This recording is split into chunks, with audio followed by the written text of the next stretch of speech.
Manchester City 5, Fulham 1. First half we were poor for majority of it. Haaland was pretty quiet for other than his 3 goals, but that's what you get with a player like Erling Haaland. And Alvarez was pretty quiet other than his goal and an assist, but that's what you've got when you've got like 2 great players like them. I think personally they're the 2 best strikers in the league. And I think as long as they stay fit, then we're going to have a successful season.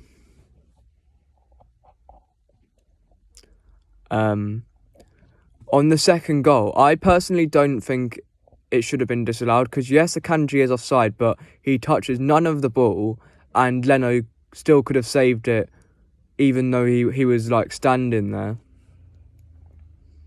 Because it wasn't like he was blocking his vision or anything. And it's not like, in my personal opinion, the Fulham defenders still could have been able to mark Akanji. So I don't personally think it was the wrong decision. I believe it was the correct decision. I think my man in the match would have gone to... I know it's hard not to give it to Haaland when he scored a hat-trick, but I personally would have given it to either Ake or Kovacic because Ake today was really good. He was a bit shaky in the early parts of the first half, but other than that, he was really solid today. And I thought he had a great game. And it was also good to see Oscar Bob come on because he's the future of City. Hopefully, if he does stay. Because he reminds me as a very similar player to Riyad Mahrez a bit in terms of like his dribbling. I thought Rodri was great again today. Foden played really well as well. I thought Walker was really good today as well, especially making up for that mistake that he made last week at Sheffield. And obviously onto the Brighton game today, they won 3-1 against Newcastle. I think it's time that you start calling out Newcastle a bit because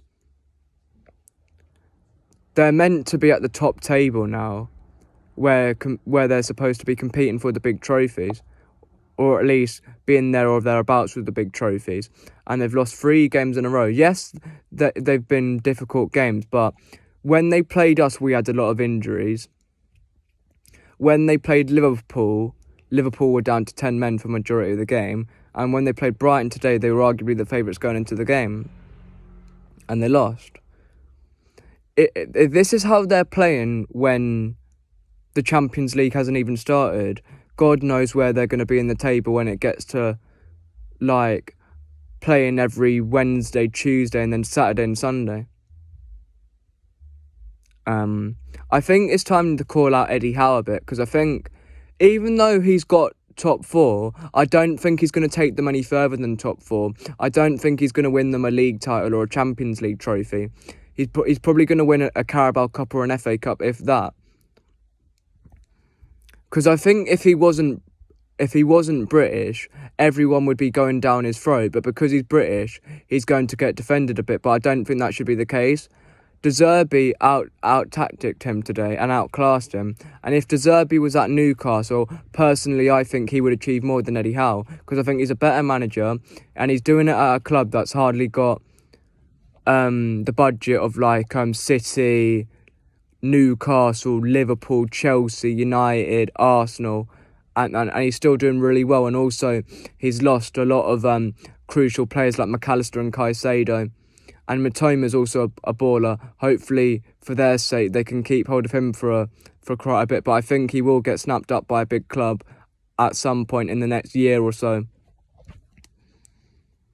Thanks for watching this video. Like, share, subscribe, and I'll see you guys for another video probably tomorrow because there's more football on, so I'll do more reactions.